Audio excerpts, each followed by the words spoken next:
Okey. Assalamualaikum warahmatullahi wabarakatuh. Saya Yasmin Syazah binti Adi. Hari ini ingin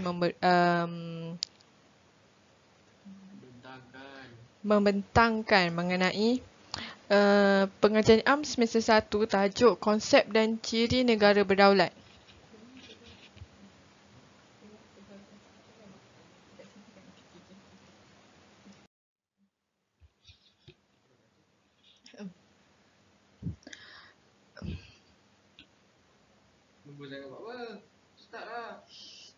Okey. Negara dapat ditakrifkan kepada tiga bentuk, iaitu suatu kelompok masyarakat yang mendiami sebuah wilayah fizikal yang mempunyai sempadan dan ianya ditadbir oleh sesebuah kerajaan. Seterusnya ialah sebuah wilayah tertentu yang mendiami oleh sesuatu bangsa dan mempunyai institusi pemerintah yang berkesan.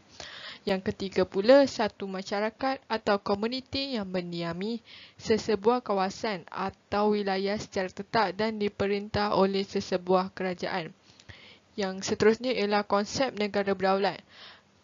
Konsep negara berdaulat terdapat 4, iaitu merdeka, berkuasa sendiri, berwibawa, beridentiti sendiri. Merdeka mereka dapat dimaksudkan kepada bebas daripada penjajahan kuasa asing, sama ada dari segi politik, ekonomi dan sosial. Yang seterusnya pula ialah bebas membuat keputusan tanpa dipengaruhi oleh kuasa asing. Seterusnya ialah berkuasa sendiri. Berkuasa sendiri itu apa? Ianya ialah mempunyai kerajaan yang mampu mentadbir urus berdasarkan perlembagaan sendiri. Seterusnya ialah berwibawa. Berwibawa ialah memiliki kuasa politik dan ekonomi yang stabil. Ianya juga mampu menjamin keamanan dan keselamatan rakyat. Dan ianya juga mempunyai hubungan luar. Seterusnya ialah beridentiti sendiri. Beridentiti sendiri itu apa? Maksudnya, negara tu mempunyai ideologi, bendera, jatuh negara dan lagu kebangsaan mereka.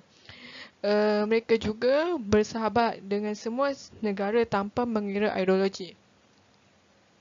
Okey, yang seterusnya ialah sistem kerajaan. Kerajaan dapat ditarifkan sebagai sebuah badan atau institusi yang bertanggungjawab menjalankan fungsi-fungsi pengurusan dan pentadbiran kerajaan.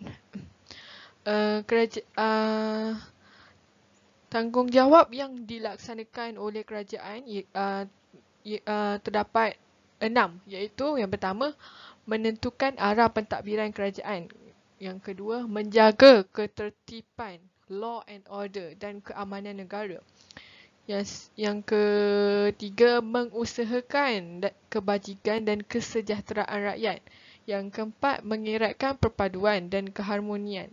Yang kelima, menjaga kedaulatan. Yang keenam, mengadakan hubungan antarabangsa. Yang seterusnya ialah jenis kerajaan. Kerajaan terdapat 2 jenis, iaitu yang pertama kesatuan dan kedua persekutuan. Kesatuan pula ialah gabungan beberapa buah negeri untuk membentuk kerajaan pusat. Kuasa pentadbiran dan perundangannya terletak di bawah kuasa kerajaan pusat. Cuma satu je. Kalau persekutuan pula ialah gabungan beberapa buah negeri untuk membentuk kerajaan pusat dan kerajaan negeri. Kuasa pentadbiran dan perundangan dikongsi oleh kerajaan pusat dan kerajaan negeri. Ia dibahagi kepada 2. Yang seterusnya ialah pembentukan Malaysia. Yang pertama ialah kemerdekaan Tanah Melayu dahulu.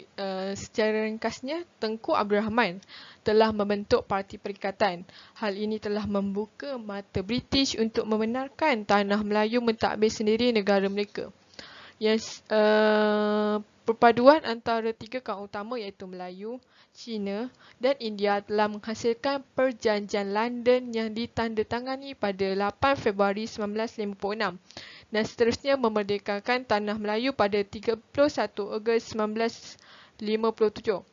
Pembentukan persekutuan ini dirancang berlaku pada 1 Jun 1963. Namun begitu, beberapa isu berkaitan dengan bantahan Indonesia dan Filipina terhadap pembentukan Malaysia menangguh pengisytiharan hingga ke 16 September pada tahun yang sama. Okey, seterusnya ialah yang ketiga, penangguhan itu juga dibuat bagi membolehkan pertubuhan bangsa-bangsa bersatu memperuntukkan masa untuk mengadakan pengungutan suara di Borneo Utara dan Sarawak. Persekutuan Malaysia diwujudkan pada 16 September 1963 melalui Penyatuan Persekutuan Malaya, Singapura, Borneo Utara iaitu Sabah sekarang dan Sarawak. Pada mulanya, usaha-usaha penubuhan Malaysia terhalang kerana pelbagai perkara berlaku seperti cubaan Indonesia ingin menaklukkan Malaysia dan tuntutan Filipina terhadap Sabah. Pada 1965, Singapura telah menarik diri daripada Malaysia. Okey, yang seterusnya ialah sebab kenapa Malaysia dibentuk. Okey, yang pertama, keselamatan. Penubuhan gagasan Malaysia adalah untuk menentang kegiatan komunis yang kian bertambah di Singapura dan di wilayah Borneo. Dan ianya diharapkan melalui gagasan ini kestabilan politik dapat diperolehi. Yang kedua ialah mengimbangi penduduk. Yang ketiga, kemajuan ekonomi bersama. Yang keempat, mempercepatkan proses kemerdekaan. Yang seterusnya ialah proses pembentukan Malaysia. Yang pertama, Jawatan Kuasa Perundingan Malaysia JPPM ditubuhkan. Tujuannya adalah memberitahu orang ramai mengenai Malaysia. Yang kedua, mengumpulkan sambutan mereka terhadap Malaysia. Yang ketiga, menyediakan memorandum mengenai cara pembentukan Malaysia. JPM telah memberi pelbagai peluang kepada pemimpin Sabah dan Sarawak mengemukakan pandangan mengenai gagasan Malaysia. Yang kedua, Suruhanjaya Kobok. Suruhanjaya Kobok telah ditubuhkan pada Januari 1962. Tugas utama Suruhanjaya ini ialah meninjau pandangan rakyat Sabah dan Sarawak mengenai Malaysia, membuat syosha mengenai perlembagaan. Jawatan kuasa antara kerajaan akan ditubuhkan bagi merangka perlembagaan Malaysia.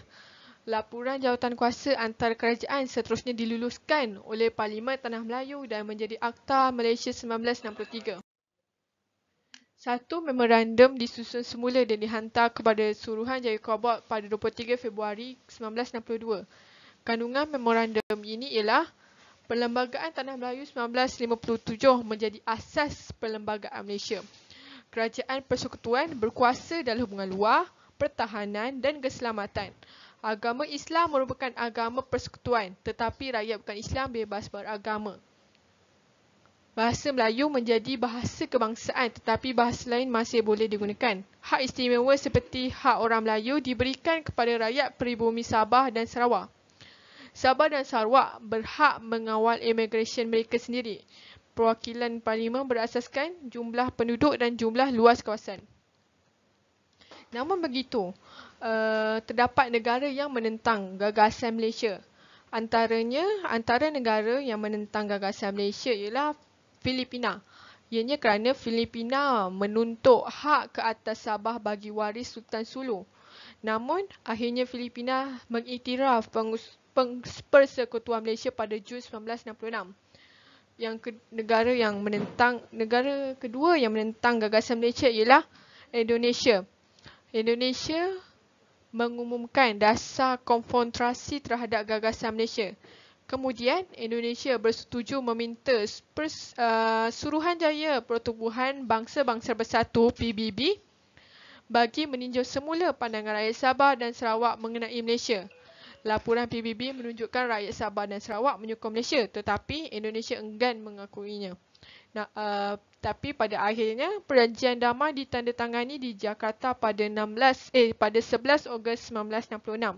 Ianya ditandatangani oleh selepas Tun Abdul Razak merunding dengan Adam Malik di Bangkok. Okey, itu sahaja daripada saya. Sekian, terima kasih. Saya harapkan semua dapat jelas daripada pembentangan yang saya berikan pada hari ini. Sekian, terima kasih.